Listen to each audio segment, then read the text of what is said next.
Welcome everyone. There's a ton of information online about Bitcoin, and I know many of you might feel a little skeptical. Is it more than just digital gold?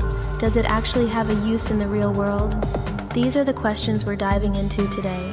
I'm here to help connect the dots and see if we can make sense of it all. Let's start with a quote that I think really resonates with the topic at hand. You never change things by fighting the existing reality. To change something, build a new model that makes the existing model obsolete. That's from Buckminster Fuller. Think about it. When the iPhone came along, nobody thought we needed a phone that was all screen.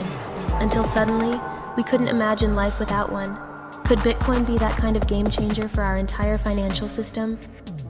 This quote ties into a concept called creative destruction, which is the idea that innovation thrives by challenging and sometimes completely replacing the old ways of doing things.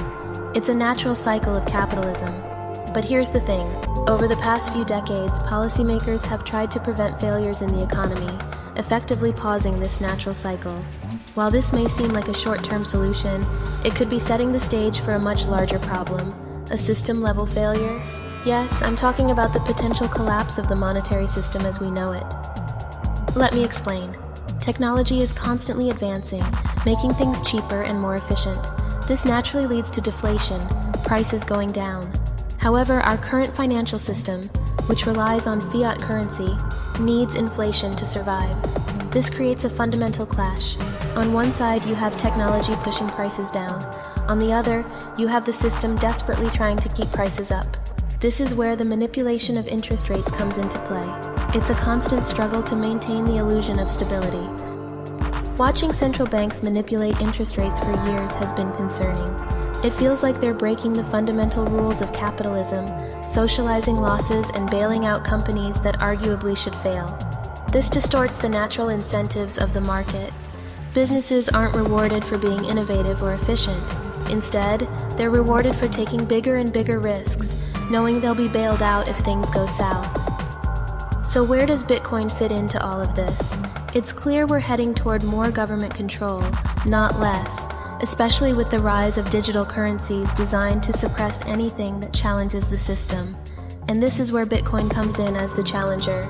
As cracks in the current system become more visible, Bitcoin, with its decentralized nature and fixed supply, becomes increasingly appealing.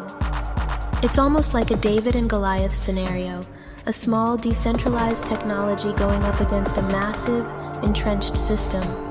Imagine a world where countries begin to see Bitcoin as a better store of value than their constantly inflating fiat currencies. Some are already discussing this possibility, and if countries start acquiring Bitcoin, it could significantly strengthen its position. Of course, governments could also try to suppress Bitcoin and push their own centralized digital currencies even harder. But controlling a decentralized technology is like trying to hold back the tide. You can build walls, but the water will find its way through. We're at a crossroads. It feels like there's an epic battle brewing between free markets and centralized control. Understanding these changes and what's at stake is crucial. Bitcoin isn't just about numbers and technology. It's about power, control, and the future of our society. But how does this play out in our everyday lives? Will we be buying groceries with Bitcoin? What does a Bitcoin-based system actually look like? That's where it gets interesting. Imagine a world where your money gains value over time instead of constantly losing it. Now, can Bitcoin handle everyday transactions? Can it compete with the speed and efficiency of current payment systems? This is where the Lightning Network comes in. It's a second layer built on top of Bitcoin that enables near-instant transactions with incredibly low fees. Think of it as a superhighway designed specifically for Bitcoin payments. Rather than replacing existing systems, it's creating something entirely new on top of them.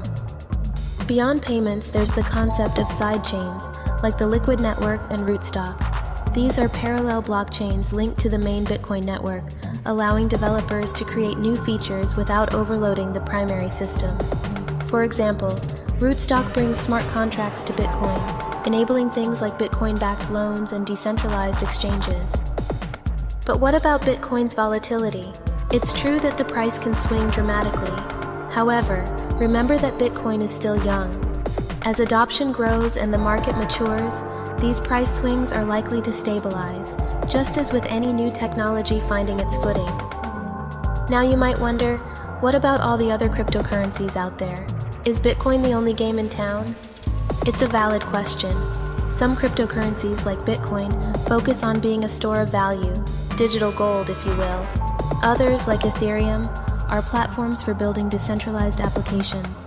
They're like apples and oranges, similar in some ways, but ultimately serving different purposes.